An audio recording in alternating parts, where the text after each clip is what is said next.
All right, we got the LR3 in the shop. My son's just pulled out the coil from the white one out, put it out back on the white one, and got the original spark plug back in here. So he pulled off the shroud. It's just this top section that allows us to get down to the tensioner for the alternator belt, because this has 2 belts on it, I think, at least 2. We'll release that tension from up here and then swap out the alternator from down below. But he's gonna go ahead and put the new coil on, get that finished. And we got a oil filter in there. We got new oil. Let's take a look at his parts, huh? So we got the Denso alternator, which is the original manufacturer, I believe. The one that had Land Rover on it said Denso as well. Then we got the NGK ignition coil, part number. We had good luck with that. We used those on the white one. So this is that. And then we got the oil somewhere. So, all right, we'll try to record some of this. All right. So on the passenger side, you come up under here. There'll be a little small skid plate you'll have to remove. That'll give you access to the alternator. So it's pretty easy with 2 people. Have somebody up top on the tensioner, and then you pull the belt off. Then we'll take those 2 bolts off, and then there's one on the top of the alternator that you'll have to get out. That one, these go to the side towards the engine, and then the top one actually goes from the front of the vehicle to the back towards the engine, so it stops it perpendicular of each other, I guess. So yeah, we'll get this belt off and pull these bolts and swap out the alternator. There's our 2 alternators. This is the one off the white one that we had temporarily on this silver one. This is the new Denso that we just purchased. Little slight differences you can see on the back here. This one's closer together. That one's got those cooling fins.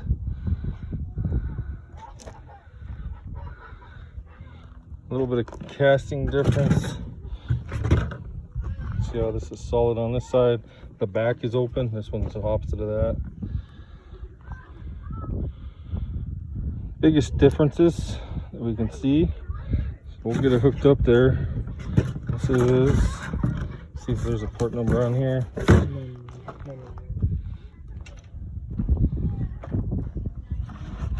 And then this one, it's kind of wore down. Probably the part number for Land Rover. So, all right, we'll get this new one on there. All right, Luke, it's right here. And I underneath the LR3. We're just kind of trying to do a visual inspection while we're waiting for the oil change. Whoever worked on this kind of rounded out the drain plug, so we had to use a 6-point socket to get it loose. It was over tight. So we're looking at the drive line, you know, things we were expected to do. When we get to this, it's got the rubber bushing in the front. It's got a U-joint in the rear. We'll see if Luke can hold it. And then we notice some rubber sticking down here at this center support. And we don't like that. So we're gonna have to see if we can find a new center support. So this will probably, looks a lot similar to the Volkswagen. You can see that rubber hanging down. So I gotta look that up. The U-joint feels pretty tight, so that's good. This might be some of the clunking that we're hearing. I don't know. I'm surprised you don't get more vibration. So we're gonna get that on order. It's missing a heat shield. You can see the remnants of the heat shield here. Some kind of shield. Probably protect the area from the muffler. That's what we're finding so far. Everything feels tight except for this. So we'll get a pry bar down and we'll check the control arms. No major leaks on anything, but we're going to change the oils and the fluids on the front and rear axles. All right, we're going to finish changing the oil, see if we can find anything else that needs to be changed. finally got the rear driveline support bearing. Came in today, so I just got off work. We're gonna try to put it on this evening. I got the press pulled out, so I'm sure we're gonna need that. Our vise, little table, and got the LR3, the back of it up on jack stands. I just lifted it up at the hitch and then installed my heavy duty 12-ton jack stands on the frame. And there's a little lip there just to the rear of the airbag that the jack stand seems to sit in there nicely, so I use that so there's no way for my jack stand to slip out, because I am only lifting the rear. So it's a little different than the Touareg kit that I bought. Touareg kit came with a boot and a replacement cap. All this came with, for about the same darn price, is the bearing itself. So you have to reuse everything, and you got to make sure you have some grease. I think they call for a lithium / moly type CV joint grease, so luckily I have some of that. Made in Great Britain. So plan is you got to unbolt. There's 2 bolts that hold the bearing to the frame, and there's your bolts on the torque bolts that are on the rear differential and the transfer case that we have to remove so we can pull that driveline out. And then once we get it out, I'll show you how we take it apart. It's pretty much the same as the Touareg, I believe. So we just got to make sure we don't damage that cap or the boot. All right, so we sprayed everything with penetrating oil, and we broke them loose. I had my son hold the brake while I broke the bolts loose, and now he's taking them off. There's 4 bolts that hold the U-joint on to the rear differential. And you got another bolts up here, the transfer case. Those are actually fairly loose. The rear ones were pretty tight. And then we broke the loose for bearing support. Oh, here it is. Sorry. We broke those loose, so they're ready to come out. So we'll get everything disconnected and drop this out and get it fixed up. All right, we got the driveline out on the table. That's the rear. This is our front. We went ahead and looked at the bearing, and we determined this part here that extrudes past the frame goes towards the rear. So just so we know, make note of that when we go to put it on. We went ahead and popped this metal band clip off. So then the next thing we do, we got to kind of use a screwdriver or chisel and try to just spread this open to get it to slide past the O-ring. So we'll be doing that. And then once we get that off, we'll pull the sub circlip and then, or not pull it, but release it and then pull it apart, and then we'll get this thing in the press, see if we can get it pressed apart. All right, so we got the boot. You can see we just kind of bent it a little bit, and then was able to slide it past this O-ring without damaging it. So now we're gonna just use some brake cleaner and rinse this out so we can see that joint, since we got to repack it with grease anyway. So we'll get this cleaned out real good. Snap ring that's in there that you got to spread enough to get it to slide apart. So we'll get that going, and then we'll catch back up with you. All right, so we got the drive lines separated. We're getting ready to pull this. We got it set up in our vise. We just get this out of the way. We put some WD-40 right there, just letting it soak. I got an old bearing puller set up here so it clamps right in there, and it's not clamped down tight, it's just slid together by hand. And then we'll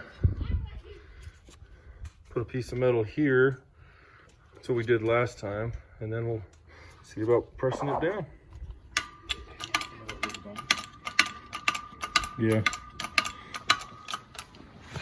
we'll see how she moves. Don't worry, you're not in the picture. All right, we're gonna see how she moves. Put some pressure on there.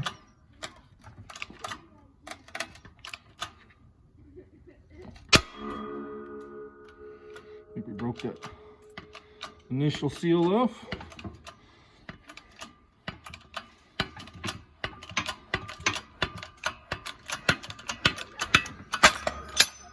And that's that. There's our old bearing. Shaft doesn't look too bad. We'll clean it up and we'll put the new one on. It's easier with that little one. Yeah.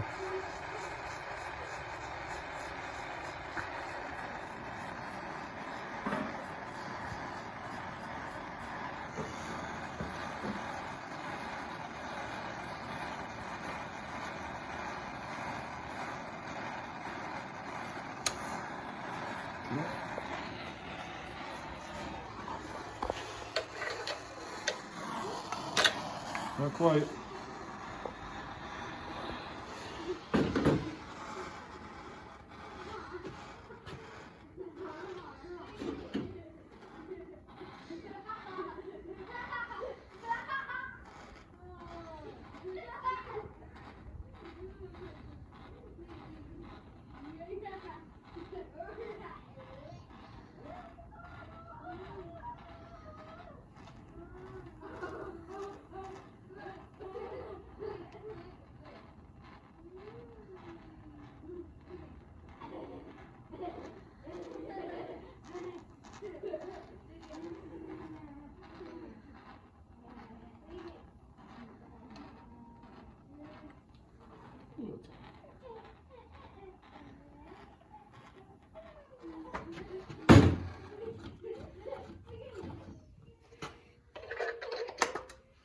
There we go, all the way down. This we might need to heat up too, or we hammer it in place. Okay. Let's use the punch.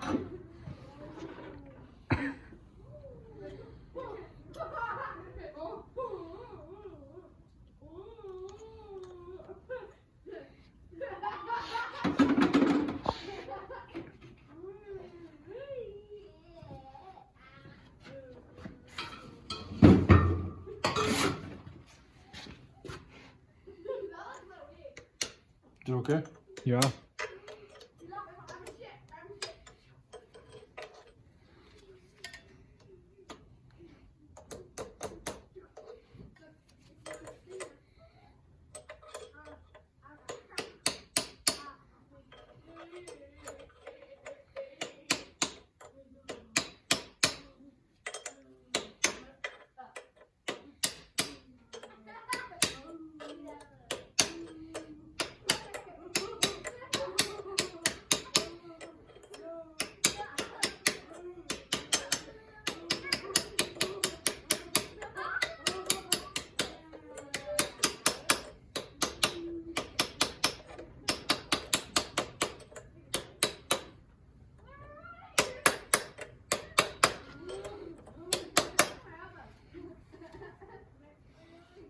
Okay, that's it. Okay.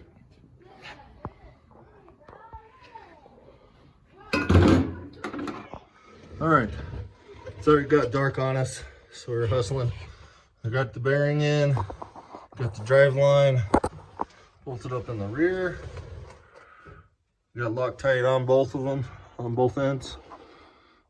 Bolted up on the front. Here's our. All right, so here's the new bearing installed. You can see how very little movement in there, so it's nice and snug. So we should be back good. And that's a wrap. We're gonna clean up, take it off the jack stands, and call it a night. Yeah. Okay, so we got the LR3 in the shop. We just did a quick string alignment, and we found passenger front tire had pretty much dead on zero toe. The rear tire had quite a bit of toe in, so we set it to 0. And then driver's side rear was dead on 0. Passenger front was actually quite a bit towed in, almost 1/8 of an inch toe in. So we set that closer to 0.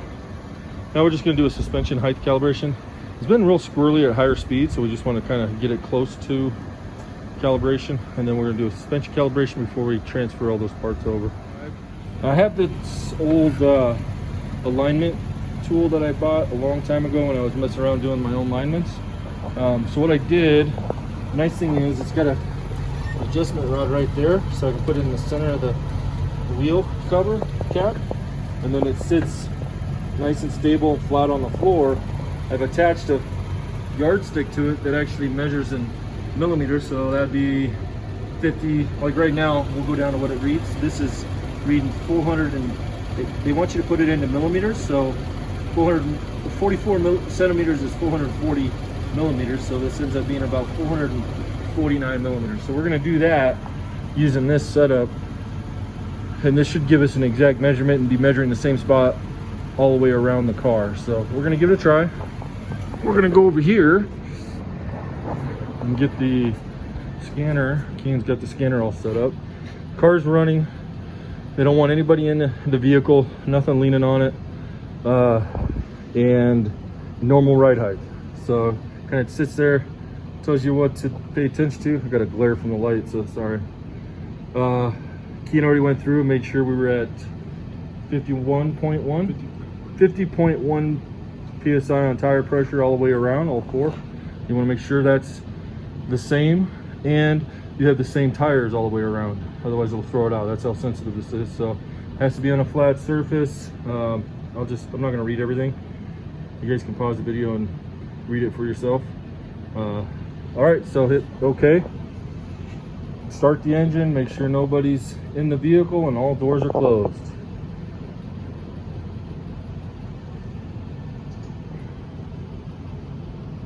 So then it tells you it's opening front and rear cross links valves. Press OK to continue. Use the following screen to enter the height measurements. Okay, so this is where I'm going to read it off to Keen as I go around and read it or put it in, and he's going to enter in there. All right, we'll catch up to you once we're done measuring. Okay, so here's the measurements we have. Front left, front right, rear left, rear right. Those are millimeters. So he's going to go ahead and push OK. So now the vehicle will raise into off-road height.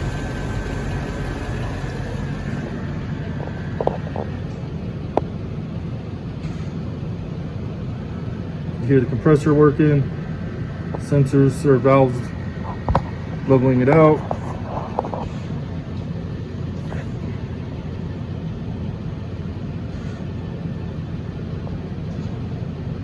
Vehicle will now go into normal ride height. You can see that it's lowering.